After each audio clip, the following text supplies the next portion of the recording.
Welcome back to One Fair Review, everybody. I'm your host, Grant, and today we're going to be talking about a movie, an anime movie, but a movie nonetheless. Today we're looking at, what the hell is this movie called? Rascal Does Not Dream of a Dreaming Girl. Doesn't that just roll off the tongue?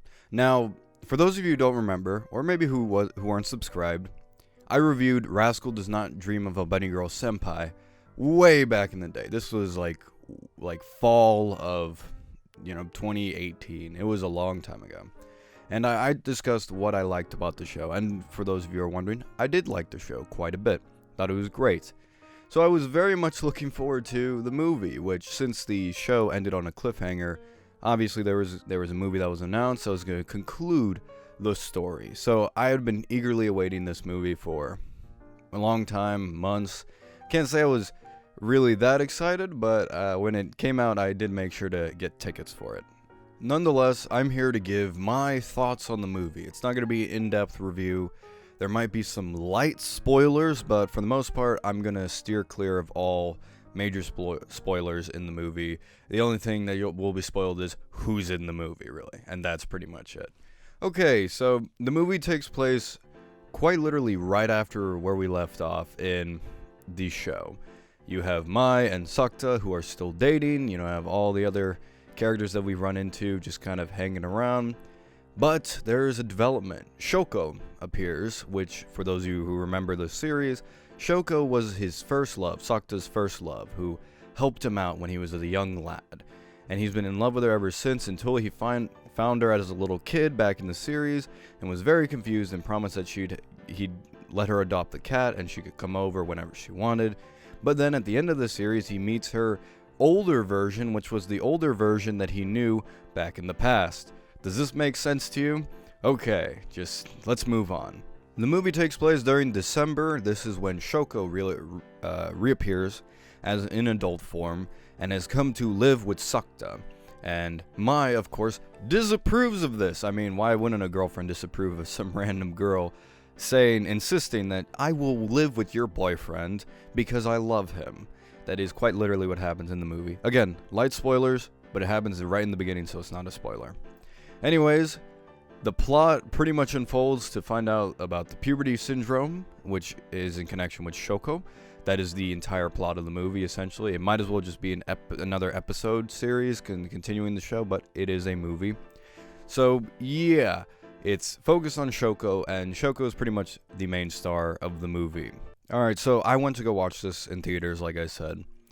It was a pretty nice experience, although I have to admit, I know I always do this before the movie reviews, but there was a problem in the theater, and the projector broke. And the entire movie experience was kind of almost ruined for me. The projector was never fixed throughout the entire movie, so the whole time, just the projection looked off completely. And you could definitely, see the little digital lines on the characters' faces, which was very distracting from the really good animation that was going on. So I have to just say right off the bat, unfortunately, I really can't judge the animation to its peak, to as best as I can, mainly because the projector didn't work that well and nobody decided to fix it. So yeah, that is kind of annoying, but in terms of the story, how did I think of the story? The conclusion to the anime? Well, I thought it was really, really good. This movie was definitely an emotional roller coaster. I haven't been on an emotional roller coaster since, A Silent Voice, Heaven's Feel Part 2, even though I know what happens in Heaven's Feel Part 2, but, the emotions are still there.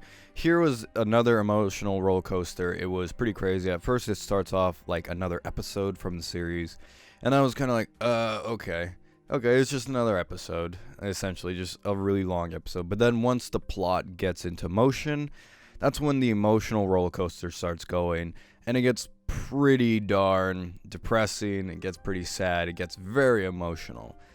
This movie is definitely not a fun movie that I would recommend people to watch, like, say, Promare, which I watched not too long ago.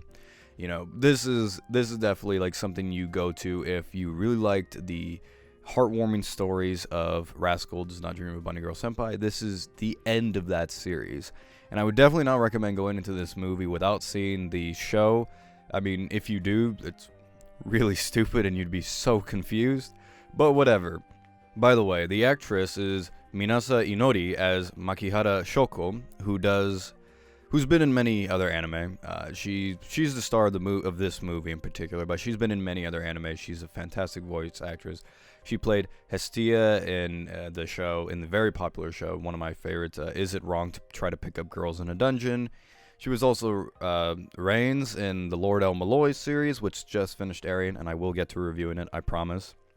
And of course, others will remember her as the most unforgettable character in the world, Rem from Re:Zero. And if you guys have seen my top 10 girls of all times list, you will know that I really love Rem. So, I love this voice actress. She's one of my favorites. I think she's very talented. She does a great job, and she really does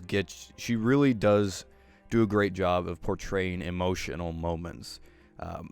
While I may not cry during these scenes because my heart is made out of coal, I do still really feel that the actress is giving it her all, and she's doing a really great job. And throughout this entire movie, she just did a fantastic job. I thought she was underused in the anime because, of course, she was barely in the anime. But seeing her fully used in this one, she did a great job. So I really enjoyed her performance, as well as all the other actors, voice actors I've already talked about in the past. They've done a great job.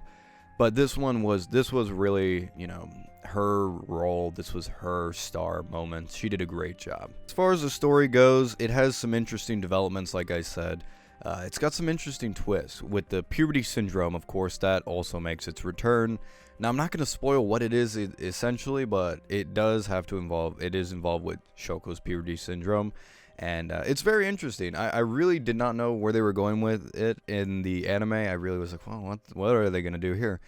But then they did something that was kind of clever, and the entire movie is very clever. It's kind of hard to talk about a movie because talking about the littlest things will spoil it, but yeah, so the puberty syndrome, we finally know what it is, and it is very clever the way they utilize it. As far as Sakta and Mai are concerned, they still keep up their very quirky romance that everybody loved from the last series. Bit of a spoiler, she still doesn't kiss the guy. My god, let this guy get his rocks off for Christ's sake, but whatever. She doesn't do that, but they still keep it going, and it's still very sweet and heartwarming, as many have come to expect. I really did feel for Sakta in this movie, more so than the series, even though in the series it was pretty hard, some things, which, spoilers for the series, in case you haven't watched it, with Kaide, his sister, returning back to normal, and him losing his prior sister. That was a very hard moment, and, of course, various others, but here I thought it was even more emotionally breaking to the character, and I thought it was very tastefully done, very well done, and it did tug in the heartstrings. There was a lot of sniffling in the theater. I don't know if that's people getting sick, or if people were actually crying, but either way, it was I just couldn't stop hearing the sniffling behind me and in front of me. So it was a very sad movie is what I'm getting at. However, it does make up for it in the end. It does have a happy ending, a satisfying conclusion to the series. There's really no hint at there being any more. I mean, really, I don't know where you could go with this. The end of the anime series, the 12 episodes, or 13, I don't remember, to be honest, but the end of the anime, had no conclusion, and it promised a movie, a sequel. This will tie everything up. This movie literally ties everything up in a bow, in a neat bow, everything's done. There's nothing more we can explore with the characters, there's nothing more, nobody's introduced, nothing. Everything is just neatly wrapped up, and I don't think we're going to get a sequel, and I hope we don't, because really there's not much else you can do with this. And as it is, this is a very satisfying conclusion. I am satisfied with this being the end of the Rascal series. There might be more. I'm sure if people know the manga, they'll probably tell me down in the comments below that I'm an idiot and that there is more, but I don't care. This was a very enjoyable movie. Very nice, sweet, emotional roller coaster. Can't spoil it, unfortunately. I can't say anything about this movie. It's so hard talking about this right now. But yeah, those are my thoughts on the story, at least from what I could say. All the characters are great. The conclusion is very satisfying, and I think that's what everybody's looking for. In terms of the presentation, I really can't talk about it too much because, like I said, the animation was kind of ruined by a faulty projector that was never fixed. So I really can't say what I thought about the animation. It's the same as the series, though. It's the same as the anime series. Not much has changed, so I would say, yeah, it's pretty much the same. I like it. It's fine. The music was fantastic. The music was great. Again, emotionally charged as all hell. Expect that going into this movie. So, getting to the climax of this review, I'd have to give, what's it called again? Rascal Does Not Dream of a Dreaming Girl, a solid 9 out of 10. Now, I might have given a 9 out of 10 to the original series as well, so the quality is consistent. Yeah, 9 out of 10. Now, that doesn't mean that there is anything I particularly didn't like about it, but for me, it was an amazing movie. Not legendary, but it definitely was an amazing movie, and I do recommend for people who have watched Rascal Does Not Dream of Bunny Girl Senpai, this is kind of a necessary movie to watch because there is no conclusion without it, so definitely necessary for those people who have watched the series. If you have not, you can definitely skip it. Doesn't matter. But, you know, would I recommend watching the Rascal series? Depends on the mood you're in. It's not necessarily a comedy series, while it does have funny things in it. It's not a comedy. It's more of a kind of romance and dealing with the hardships of growing up in a both literal and figurative way, if I might add. But yes, those are my thoughts on this. I'm glad that I could finally conclude this series. Have you guys, down in the comments below, have you watched Rascal Does Not Dream of a Dreaming Girl? If you have, did you love it, hate it, don't care about it, you're even mad at me for even talking about it because I'm a scumbag and I'm a shill? Let me know down in the comments down below. I always like hearing your thoughts, even if they are hating on me. If you haven't already, like, comment, and subscribe, which I don't know why you would subscribe before, but do it now, please. That would be nice. And hit that bell. Might as well. Nobody gets notified with my videos. Ladies and gentlemen, I'm your host from One for a Review.